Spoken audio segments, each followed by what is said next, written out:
Richard Vickers, my friend. It's always good to see you. Man, you just know how to stop the scroll for me. I was on LinkedIn the other day and I see this picture of like you looking like the Terminator, and I'm like, is there a new movie coming out? Is Richard replaced Schwarzenegger?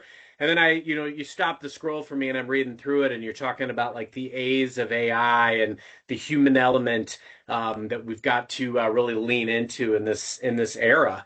And why don't you tell us a little bit more about the inspiration, but like what you came up with around these A's of AI? Well, it started with me just doodling on a piece of paper. I was writing down AI, and I was preparing for this fall. We're doing uh, a class, a skills development workshop, career development workshop in November around really just developing yourself and making sure that you are marketable in an AI generation, in an AI world. And what does that look like? And I love alliteration. For some reason, I remember things more alliterated. And I was just thinking about the A's that separate us from AI. And thanks for not only commenting on it, but you put a light bulb on that because Yeah. for me, let's face it, AI is getting smarter, faster. It can do all of these things. And you helped me the other day when you posted about having one-on-ones and, gathering all the information from teams and your inbox on what that one-on-one could look like. And I was running late to a one-on-one the other day and I thought, I'll have AI post all that for me. And I was able to have a human-to-human interaction with AI's help. And so the question isn't how do we compete with AI? I think for me, the better question has always been what do we as human beings have that AI does not? Brilliant, man. And I think we were looking at some of those, I was reading through the post. I mean, you talked a little bit about these and I'm going to let you dive more into them, but attitude, awareness, authenticity, adaptability, big one, accountability, affection, action. And then you even threw in anger, which, we can talk a little bit about as well. I got, some of my fair share of that from time to time. But what's interesting in the world that like I'm in and that my team is in right now, it's very much, we just went through a reorg within our team, a little bit of a shuffle. A lot of the Sure. customers that we're talking to right now, they're trying to figure out how they should be leveraging AI. But it's still early days. I read this article the other day that AI is in its relative infancy, which is, I think, accurate because people are still scoping out like what place should this have? What place could this have? And how we go to market, how we do business. And I talk to my friends in the commercial space and they talk about, how it's empowering organizations to better serve their customers or the organizations that they serve. Um, there's so many implications, but at a very human level, like how should it be leveraged by people like you and me? And I think that's what we've really got to uncover. I find sometimes like we're a very cyclical society. Sometimes we are like a pendulum and we will swing very drastically to one area. I mean, unfortunately, we do it in politics all the time where the right answer is probably closer to the center as opposed to Sure. the extremes Every of time. both sides. And like right now with AI coming out, like I see it with content and with, all the noise in my email inbox, like we're swinging so far to this side and we're getting flooded with slop because it's so easy to write this garbage with AI. But the reality is we should be swinging the exact opposite way, which is back to humanity. Yeah, and my quote that you quote me all the time around we're human beings first Yes. and we are human doing second. Obviously, we get paid by our jobs, whether you're listening, watching this, or reading this. We get paid by our job. We get a check dropped in, whether it's every week or every other week, for the things we do.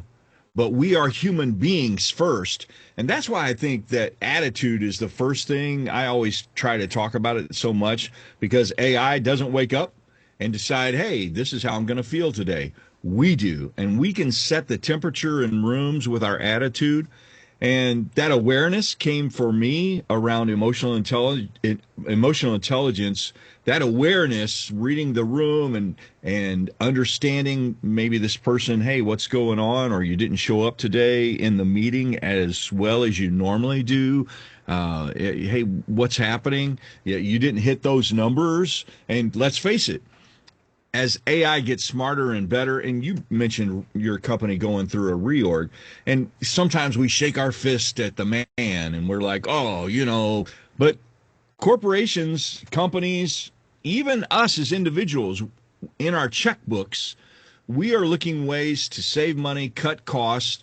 Hey, maybe I won't have 5 streaming services this month. I'm going to get rid of one of them and go down to 3 streaming services. So we as individuals cannot shake our fist at corporation because they are looking at their checkbooks trying to figure out, hey, how can we become more profitable?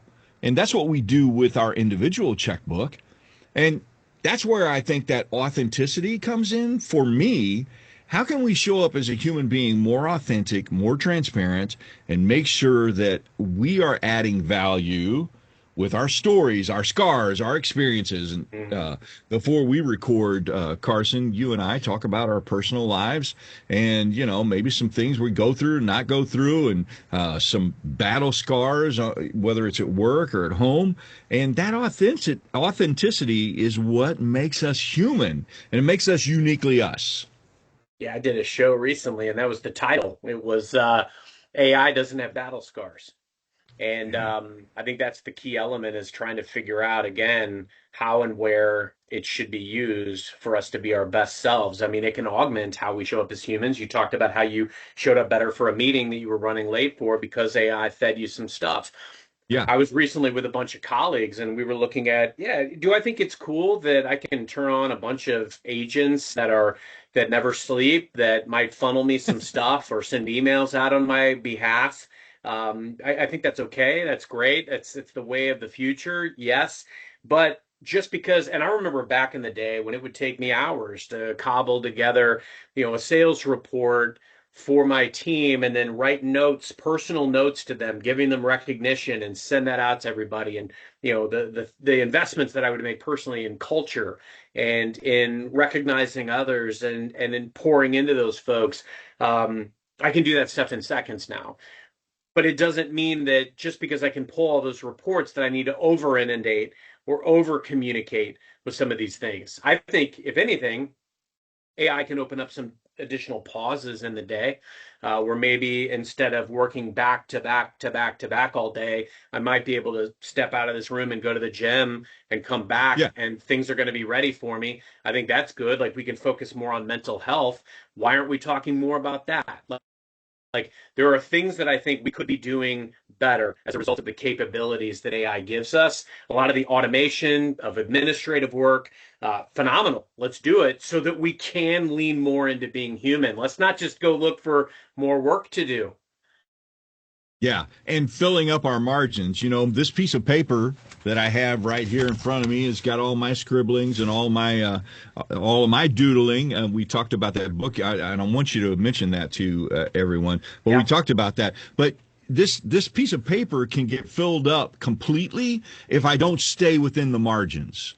Mm. And you and I, as human beings, forget we have margins and we don't need to fill our piece of paper up completely all the way from the left hand side to the right hand side. There's a margin on pieces of paper for a reason.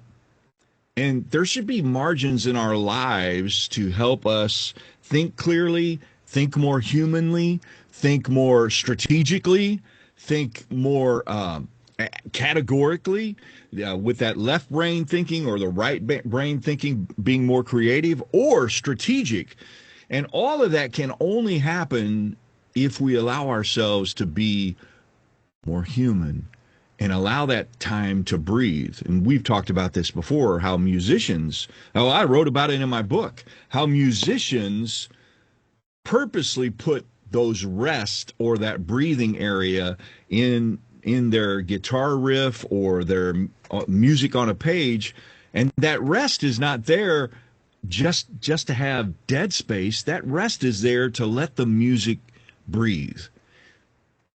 So good. I'm gonna go out and schedule some margin calls on my schedule for today. And Yeah. if you're out there, tell your boss today that Richard Vickers said that you need more margin built into your daily schedule. It Yeah. will do you good. I used to laugh when I'd see people like schedule focus time or like breaks into their schedule, and now I do it myself because you've got to have that moment to pause and reflect and really, like zoom out and think big picture balcony view, because it is so easy to get caught in the minutia and the noise.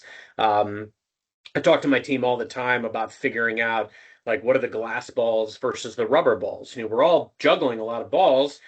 The glass ones can't bounce, the rubber can. So make sure you catch the glass ones first that are mission critical, got to be done today, daily non negotiable types of things. But, sometimes leadership can be really poor at ensuring that we know which ones are glass and which ones are rubber. Like everything's on fire, there's all this noise and there's all this pressure that is almost given out indiscriminately. And, that's where as leaders, we've got to help dilute some of that, dilute the impact that it has on our team. I want my team's experience to be good, and I want to deflect as much of that stuff as humanly possible. Um, I'm reading this amazing book, and actually, it's funny Yes. because if you go to ChatGPT and like, look, I like to use AI to coach me. Sometimes I'll have it coach me, and I was having a call this morning with one of my people, and I was like, he's like, man, I don't know where to start today, and I'm like, why don't you talk to Copilot and just tell him these are the 10 things I'm grappling with, prioritize them, rank them. Where should I start? Like My AI God. can coach us and help us prioritize. I've had it coach me on deal negotiations. I've had it coach me on campaigns that I can run to customers, stuff that would have taken me longer and that maybe I wouldn't have been thinking. Like it's a second set of eyes. It's another brain that's helping you come up with this stuff. So it's very helpful from that vantage point. But I went to ChatGPT and I'm like, look, this is the kind of thing I'm struggling with right now. And I need to kind of figure out the right way to approach it. Give me some book recommendations, and this was one of Yeah. them. And it wasn't even available on Audible or Kindle, but it's called Orbiting the Giant Hairball. It's only available in this hardback on Amazon, and I picked it up. It's by Gordon MacKenzie, who is an Yeah. ex Hallmark exec. And what's fascinating, so the hairball is all of the processes in a big company. And what's funny, I work for a big company, but what's interesting, 25 years ago, it was one of the top 10 companies in the world and still is today. Sure. There are no companies on that list 25 years ago that are still on there except for the company that I work for. Change is inevitable. For you to pivot and evolve into a company that can be competitive today, as opposed to what was going on 25 years ago when I was just starting to dabble with sending emails and chain mail Yeah. and email. Like, come on, it's a totally different game. Pre smartphone, all the things. So companies are going to have to make choices and evolve and pivot. Processes are important, but you can't get lost in and suffocated by the hairball. You've got to figure out the right way to orbit it, understand how to make it work for you. And I would say I've meticulously studied over my 12 years at this company what works. And then I've doubled down on what works. And then I've taught how to replicate it to what works. You've done a lot of similar things as well, Richard. You've For sure. tapped into the inner sanctum of what works in your business, and you're onboarding executives. Like Yeah. you've kind of cracked the internal code. And I encourage people to try to do that and use AI to help you do it. The human component is the problems that you're solving and what you're investing in others. When you learn something great, share it. Don't hoard it. Share it with people. Ooh, Help man. be a multiplier. That is human. That is a human component that you can do that AI can't do for you. Yeah.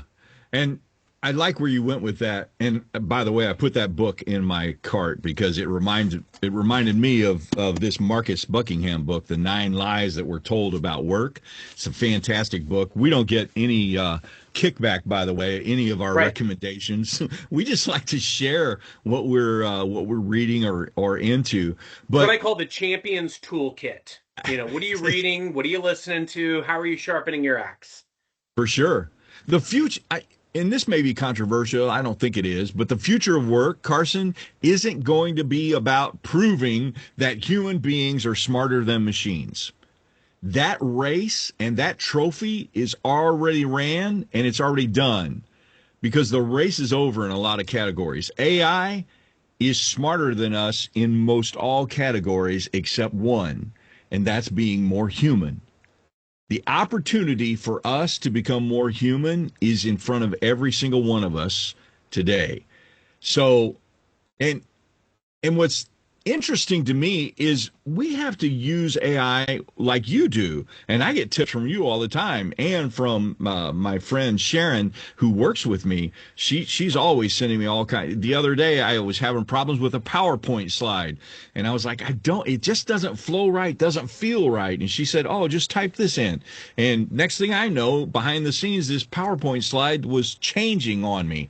And I was like, Sharon, you did great work. She said, no, AI did all of that. But we've got to do this. Use AI for what it does extraordinarily well. But we've got to double down on what makes you as an individual, your hurts, your scars, your experiences, your talents, your strengths.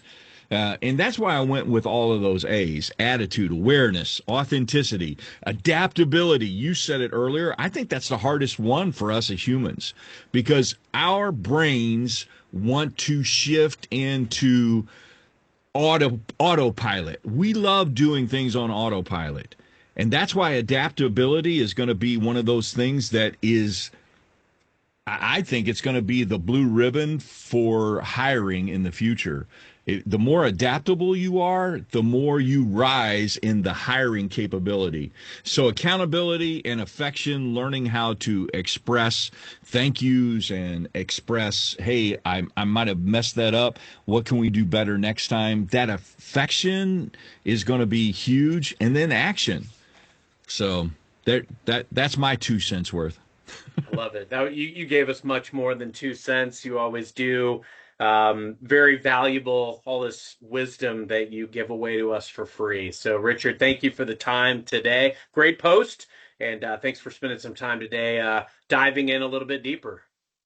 Carson, I love it when we get a chance to catch up, but these riff sessions where we just talk back and forth, you always make me think deeper, and I appreciate you, friend. You make me better. Thank you, my friend. We'll see you next time. Thanks.